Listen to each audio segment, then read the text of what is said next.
하나님 말씀 보겠습니다. 야고보서 1장 2절에서 4절 말씀입니다. 야고보서 1장 2절부터 4절 말씀, 신약 372페이지에 있습니다.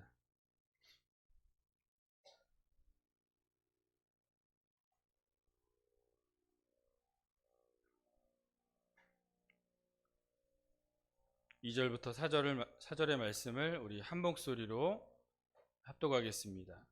내 형제들아, 너희가 여러 가지 시험을 당하거든 온전히 기쁘게 여기라. 이는 너희 믿음의 시련이 인내를 만들어내는 줄 너희가 알미라. 인내를 온전히 이루라. 이는 너희로 온전하고 구비하여 조금도 부족함이 없게 하려 함이라. 아멘. 할렐루야. 오늘은 시험 앞에서 성도가 가져야 할 태도라는 제목으로 말씀 전할 때에 하나님의 크신 은혜가 예배하시는 모든 성도들에게 함께 하시기를 간절히 축원합니다. 신앙생활을 이렇게 하고 계시는데요. 신앙생활을 하는데 이게 잘 되고 또 복되고 또 형통하면 좋겠지만 어떻습니까? 다 그렇진 않죠. 그렇지 않는 경우도 참 많이 생깁니다. 힘들고 어려운 일도 생기고 여러 가지 시험과 고난이 찾아오기도 합니다. 그럴 때 우리는 낙심이란 걸 하게 돼요. 예수님 믿으면 잘 될 줄 알았는데 왜 이렇게 더 힘들고 어려운 일들이 생깁니까? 라는 질문을 하게 됩니다. 그래서 신앙생활을 계속 해야 하는가 말아야 되는 것까지도 이어지는 경우도 있다는 것이죠. 신앙생활을 한다고 해서 어렵고 힘든 일이 없지는 않습니다. 사실 예수 믿기 전보다 더 힘든 경우도 생기게 됩니다. 그럼에도 우리가 낙심하지 말고 주님을 떠나지 말아야 할 줄 믿습니다. 주님이 우리를 끝까지 신뢰하신 것처럼 우리도 주님을 끝까지 신뢰하시고 또 잘 참고 이겨낸다면 반드시 좋은 결과와 열매들이 있게 될 줄 믿습니다. 또한 지금 이 세상에서 좋은 결과가 아니더라도 죽음 이후 영원한 생명뿐만 아니라 우리에게 상급과 또 면류관을 허락해 주시는 줄 믿으시기 바랍니다. 예수님의 부활 승천 이후에 성령 받은 성도들과 사도들을 통해서 예루살렘에 그리스도의 복음이 전파되고 또 교회가 세워지게 되었습니다. 큰 기적과 이사가 나타나고 믿는 사람들이 늘어나는 정말 폭발적인 부흥을 하게 됩니다. 그러나 예루살렘 교회는 부흥과 함께 고난도 찾아오게 되었습니다. 사도들과 성도들이 감옥에 갇히고 핍박을 받게 됩니다. 구제 문제로 세워진 일곱 일꾼 중에서 한 사람인 이 스데반은 돌에 맞아 죽게 됩니다. 이를 시작으로 예루살렘의 교회와 성도들은 큰 박해를 받게 되었고 사도들 외에는 예루살렘 교회에 남아있는 사람이 없고 유대와 사마리아와 모든 땅으로 흩어지게 되죠. 사도행전 8장 1절입니다. 사울은 그가 죽임당함을 마땅히 여기더라. 그날에 예루살렘에 있는 교회에 큰 박해가 있어 사도 외에는 다 유대와 사마리아 모든 땅으로 흩어지니라. 그러나 고난받은 가운데 예수님께서 말씀하신 약속하신 이 사도행전 1장 8절의 말씀이 또 이루어지게 되죠. 사도행전 1장 8절입니다. 오직 성령이 너희에게 임하시면 너희가 권능을 받고 예루살렘과 온 유대와 사마리아와 땅끝까지 이르러 내 증인이 되리라. 이 말씀이 이루어지게 되죠. 그러니까 예루살렘에 머물러 있던 예수 그리스도의 복음은 온 유대와 사마리아와 모든 땅으로 흩어진 이 그리스도인들을 통해서 예수 그리스도의 복음이 세상에 전파되었고 많은 영혼들을 구원하고 또 수많은 교회가 세워지는 부흥을 경험하게 되었다는 것이죠. 근데 거기에서 끝나는 것이 아니라 이 흩어진 12지파, 즉 디아스포라 기독교인들에게도 여전히 박해가 계속되었습니다. 타국에서도 이 외부적인 고난과 박해는 이어져 갔고요. 예루살렘 교회는 자기 밭을 팔아서 사도들 앞에 두고 가난한 사람들에게 나눠주기도 하고 과부들을 도와주기도 했지만 이 흩어진 교회의 모습들은 내부적인 문제도 많이 생겨납니다. 이 믿음에 대한 오해가 생겨났고요. 또 신앙의 형식화, 또 세상과의 타협, 또 세속화 등으로 어려움을 겪게 됩니다. 큰 부흥이 일어나는 동시에 박해가 있었고 또 박해로 인해 고난을 받지만 그 가운데 부흥이 또 일어나고 또다시 부흥이 일어나지만 동시에 박해가 있게 되는 이러한 과정들을 볼 수 있습니다. 이러한 부흥과 박해로 진행되는 이 초대교회의 상황을 야고보가 본 것이죠. 그래서 흩어진 이 12지파가 고난받고 있을 때에 이런 말을 하게 된 거예요. 2절 말씀입니다. 내 형제들아 너희가 여러 가지 시험을 만나거든 온전히 기쁘게 여기라. 부흥과 박해가 동시에 또는 번갈아 가면서 일어나는 이런 교회의 모습을 보면서 지금의 고난과 여러 가지 시험 역시 부흥의 과정이기 때문에 시험을 만나면 온전히 기쁘게 여기라고 권면한 것입니다.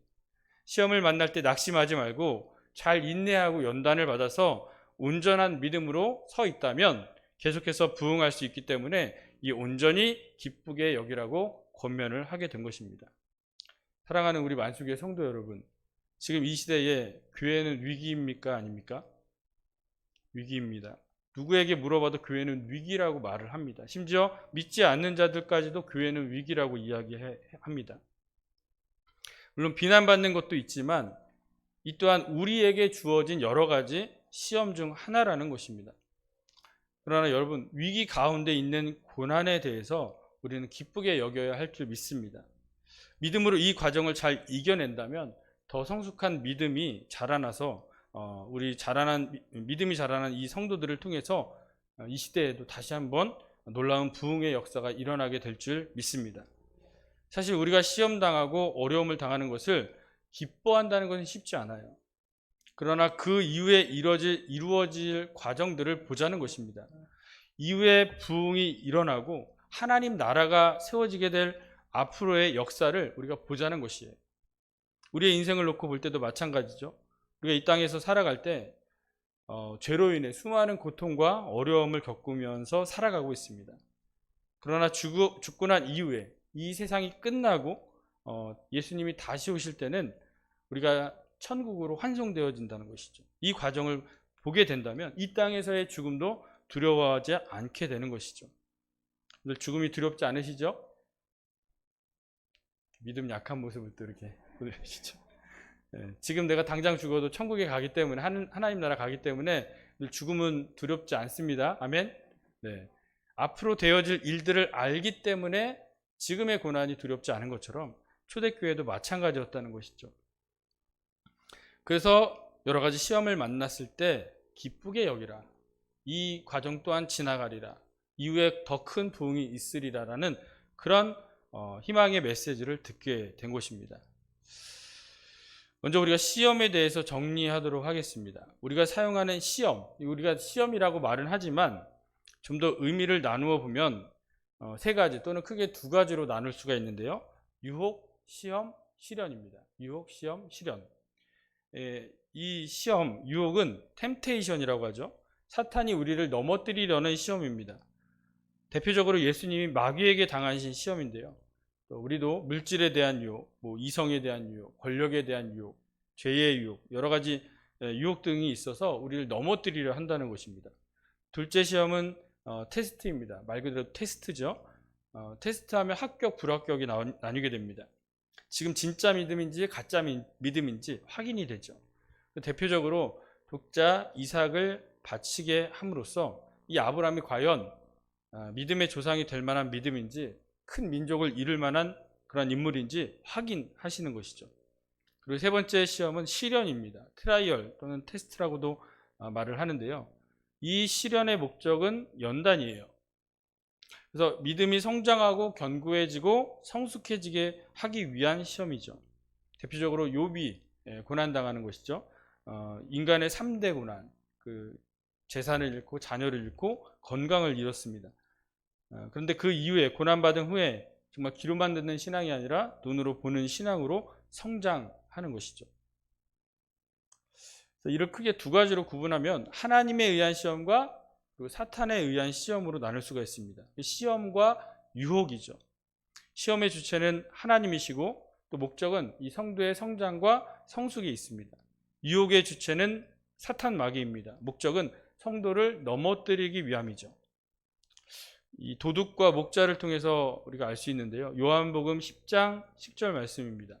도둑이 오는 것은 도둑질하고 죽이고 멸망시키려는 것뿐이요 내가 온 것은 양으로 생명을 얻게 하고 더 풍성히 얻게 하려는 것이라.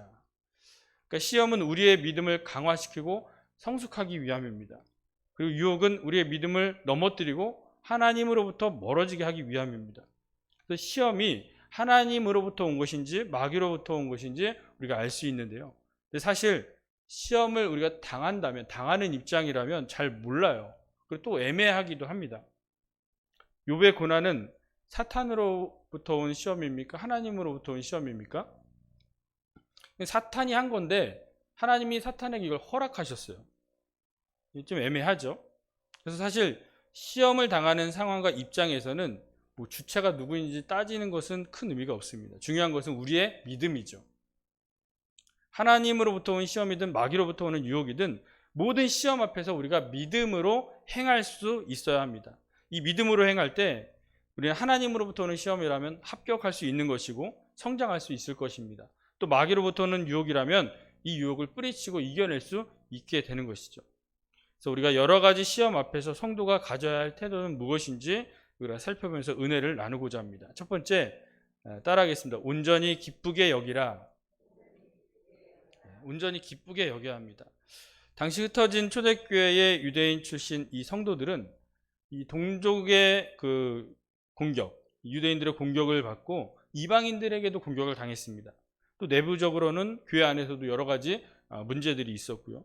근데 야고보는 이러한 시험을 당할 때 온전히 기쁘게 여기라고 권면하고 있습니다. 2절부터 4절까지 우리가 말씀을 보면 온전이라는 단어가 몇 번 나오죠? 몇 번 나와요? 네, 빨간 글씨로 쳐져 있죠. 미리 해놨죠. 예. 온전이라는 단어는 헬라어로 파스라는 단어를 사용하는데요. 2절에 나오는 온전히. 근데 영어로 보면 all이라는 뜻이에요. 모든이라는 단어를 의미를 사용합니다. 근데 4절에 나오는 온전이라는 단어는 다른 의미예요. 다른 단어를 사용합니다. 텔레이오스라는 단어를 사용하는데 영어로 퍼펙트라는 단어예요. 완전한이라는 의미를 가지고 있습니다. 즉 2절에 여러 가지 시험을 만나거든 온전히 기쁘게 여기라는 의미는 여러 가지 시험을 만날 때 모두 우리가 선택하거나 택해서가 아니라 전부 모든 것을 기쁘게 여기라는 의미를 가지고 있습니다. 그런데 우리가 시험을 당할 때 이렇게 질문할 수 있죠. 이 시험은 좀 아닌 것 같은데요. 하나님, 이건 좀 기분이 나쁩니다. 이 시험을 당하는데 기분이 나쁠 수 있잖아요. 이게 기분 나쁘거나 내가 좀 이렇게 아니다 싶은 거는 기쁘게 여기라는 것에 좀 제외를 시킬 수 있는 것 같아요. 이 시험은 정말 감당할 수 없는 시험입니다. 이거 정말 아닌 것 같습니다. 라고 이제 고난이 내가 감당하지 못한 고난이 왔을 때는 또 이것도 제외시켜요. 근데 온전히 기쁘게 여기라는 것은 시험을 가려서 기뻐하거나 기분 나쁜 것은 제외하라는 것이 아닙니다. 감당할 수 있는 건 받고 감당하지 못하는 것은 제외하라는 것이 아닙니다. 여러 가지 모든 시험에 대해서 전부 다 기쁘게 여기라는 것이죠. 그래서 여기서 기뻐하다는 것을 또 보면 카라라는 단어를 사용합니다. 카라, 유쾌함, 은은한 기쁨이라는 단어의 뜻인데요. 우리가 농담을 듣거나 재밌는 이야기를 들었을 때 순간적으로 웃는 거 있죠. 그런 기쁨이 아닙니다. 우리 내면에서 계속해서 흘러나오는 기쁨이죠. 이것이 카라입니다. 그래서 하나님의 말씀이 생명이 돼서 그 진리로 충만한 내면의 상태, 말씀을 들을 때 막 기쁨이 충만하잖아요. 그 기쁨의 상태를 의미합니다. 근데 카리스는 무슨 뜻이죠? 카리스? 들어보셨죠? 카리스, 은혜라는 뜻입니다. 카리스는 풍성하게 흘러넘치는 상태가 이제 감사인데, 감사는 또 유카리스테오라는 단어를 사용해요. 다 카라, 카리스 여기에 파생된 단어들입니다. 그래서 은혜와 감사가 풍성할 때 마음에서 흘러나오는 것, 이것이 기쁨, 카라입니다. 그리고 은혜와 감사와 기쁨이 넘칠 때 부어주시는 것, 이것이 뭐냐? 은사, 카리스마입니다. 카리스마. 그래서 카라는 이런 깊은 의미가 있고, 또 카리스, 또 유카리스테오, 그리고 카리스마 서로 연결되어서 우리 가운데 역사하고 있는 것을 보게 됩니다. 여러 가지 시험을 당할 때 온전히 모든 것을 기쁘게 여기라고 권면을 하는데요. 당시 여러 가지 시험은 어떤 종류의 시험이었을까? 사도 바울이 자신을 소개한 성경을 보면 우리가 좀 유추해 볼 수가 있는데요. 고린도후서 11장 23절부터 28절입니다.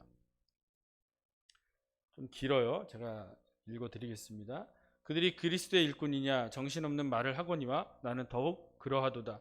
내가 수고를 넘치도록 하고 옥에 갇히기도 더 많이 하고 매도 수없이 맞고 여러 번 죽을 뻔하였으니 유대인들에게 40에 하나 감한매를 5번 맞았으며 3번 태장으로 맞고 1번 돌로 맞고 3번 파선하고 일주야를 깊은 바다에서 지냈으며 여러 번 여행하면서 강의 위험과 강도의 위험과 동족의 위험과 이방인의 위험과 시내의 위험과 광야의 위험과 바다의 위험과 거짓 형제 중에 위험을 당하고 또 수고하며 애쓰고 여러 번 자지 못하고 줄이며 목마르고 여러 번 굶고 춥고 헐벗었노라. 이 외의 일은 고사하고 아직도 날마다 내 속에 눌리는 일이 있으니 곧 모든 교회를 위하여 염려하는 것이라. 참 많은 고난을 당했죠. 이 중 하나만 당해도 사실 쉽지 않은 고난인데 옥에 갇힙니다. 매를 맞고 죽을 뻔합니다. 40에 하나 뺀 이 태형을 5번이나 맞습니다. 굉장히 이게 뭐 그냥 맴매가 아니에요. 막 채찍 끝에다가 막 납이 달린 거로 해가지고 살점이 막 뜯겨져 나가는 그런 태장을 3번이나 맞았습니다. 돌에 맞고요. 뭐 돌도 뭐 이렇게 조그만 뭐 짱돌이 아니라 막 주먹만한 큰 돌들이죠. 그래서 죽을 뻔하기도 하고요. 죽은 줄 알고 막 버리기도 하고 막 이랬지 않습니까? 뭐 여러 가지 시험, 강도, 동족, 이방인, 시내, 광야, 바다, 거짓 형제, 이 엄청난 위험을 당했습니다. 이것이 사도 바울의 이력서, 자수서라고 하죠. 이 자기소개서예요.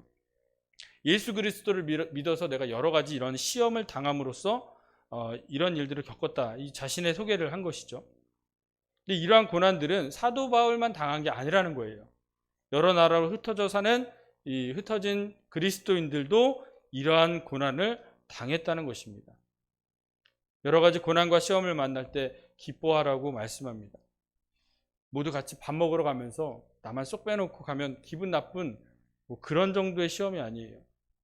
좀 이따가 이제 점심 식사를 하게 될 텐데 6인까지 가능하다고 합니다. 네, 잘 챙겨서 맛있게 식사하시기 바랍니다. 근데 당시 여러 가지 고난과 시험은 그런 우리가 기분 나쁜 정도의 잠깐의 그러한 시험이 아니라는 거예요. 예수 믿는 것 때문에 재산을 몰수당합니다. 그냥 감옥에 갇혀요. 매를 맞고 채찍질 당합니다.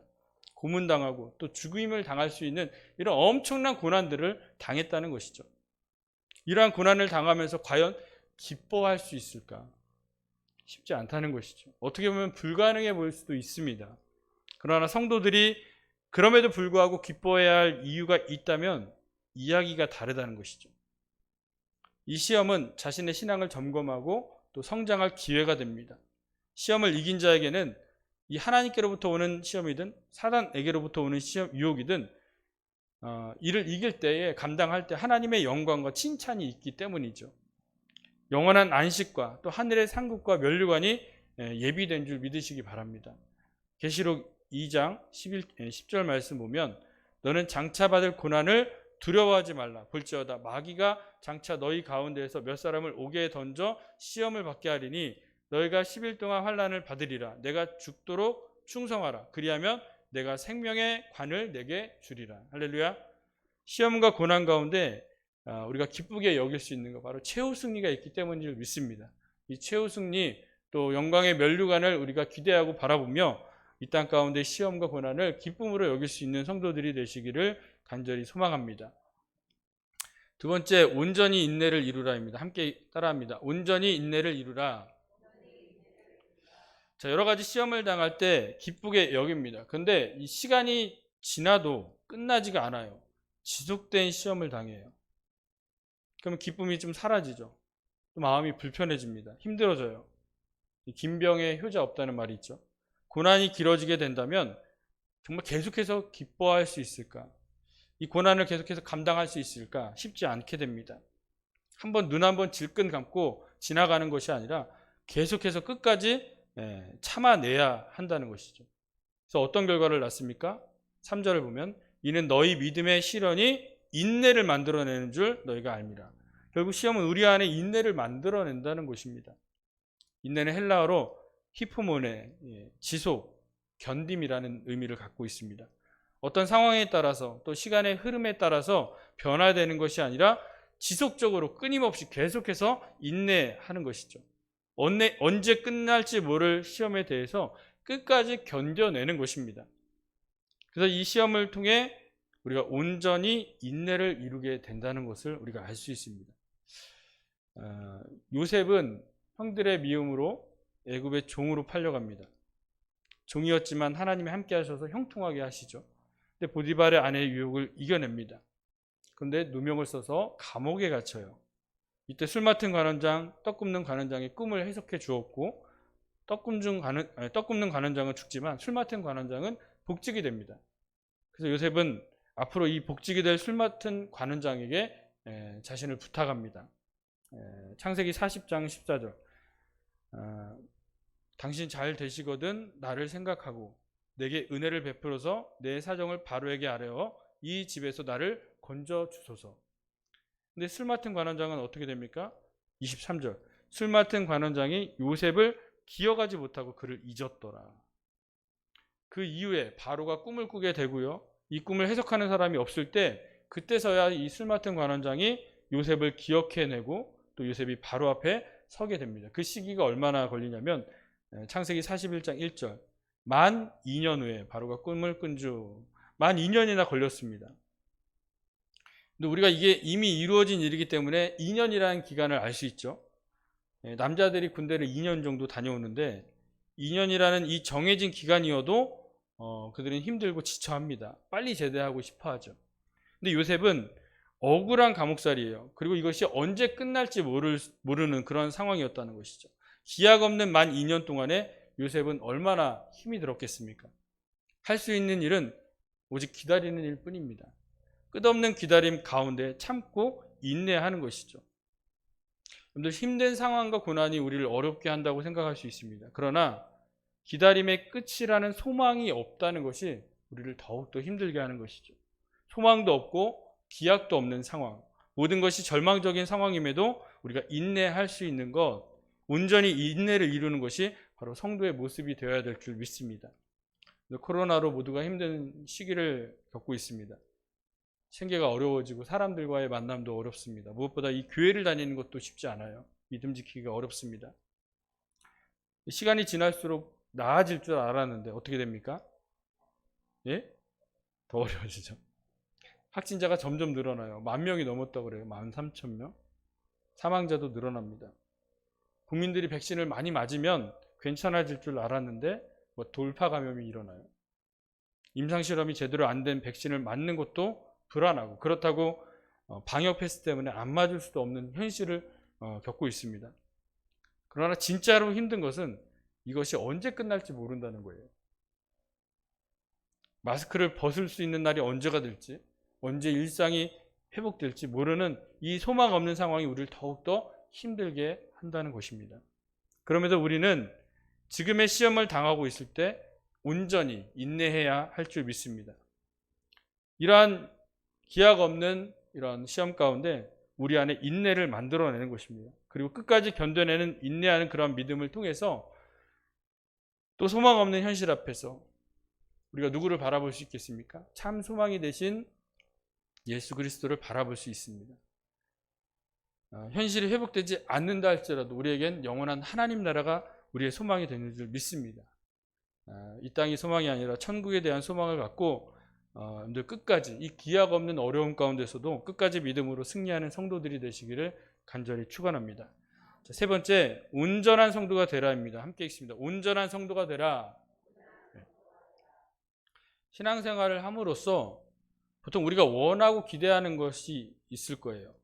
대부분 잘 되고 복되고 형통한 일이겠죠.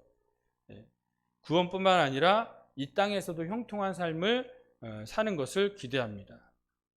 복 많이 받길 원하시죠? 우리 말 나온 김에 옆에 분과 인사 나누겠습니다. 새해 복 많이 받으세요.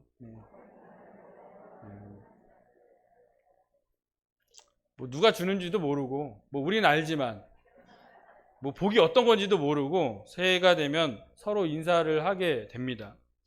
복 받는 거를 싫어하는 사람은 없습니다. 전 복 받기 싫습니다. 너무 지겨워요 하는 분 계십니까? 다 복 받길 원하실 거예요. 자꾸 시험 얘기만 해갖고 좀 얼굴들이 좀 어둡고 심각하신데 또 복 받으라고 하니까 또 이렇게 환해지시는 모습을 보게 됩니다. 내가 원하는 대로 잘 되고 복된 일만 가득한 삶을 우리가 기대는 하지만 막상 우리의 삶을 들여다보면 사실 내 기대대로 되는 일이 많지 않아요.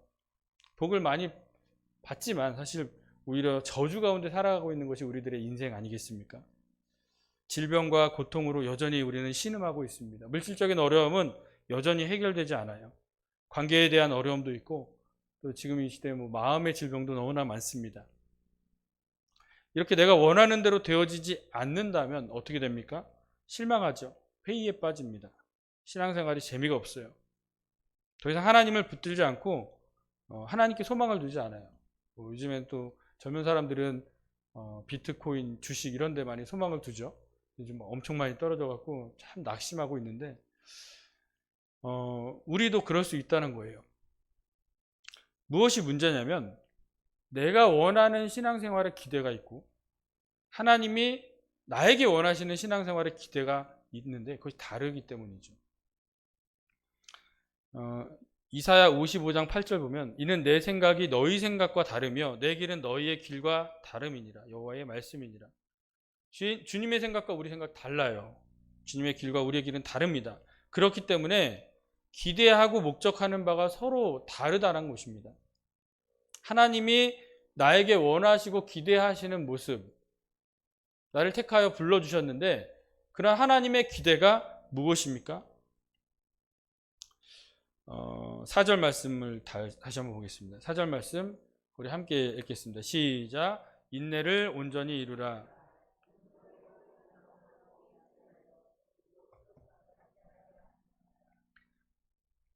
여기서 온전이라는 단어는 아까도 말씀드렸듯이 모든 이란이 아니라 텔레이오스, 영어로 퍼펙트, 완전한이라는 의미를 갖고 있습니다. 2절의 그 모든 이란 다른 뜻이죠. 여러 가지 시험을 기뻐해야 하는 이유, 인내를 온전히 이루어야 하는 목적은 무엇입니까? 온전하고 구비하여 조금도 부족함이 없게 하기 위함이다라는 거예요. 즉 온전한 성도가 되기 위함이죠. 온전한 성도.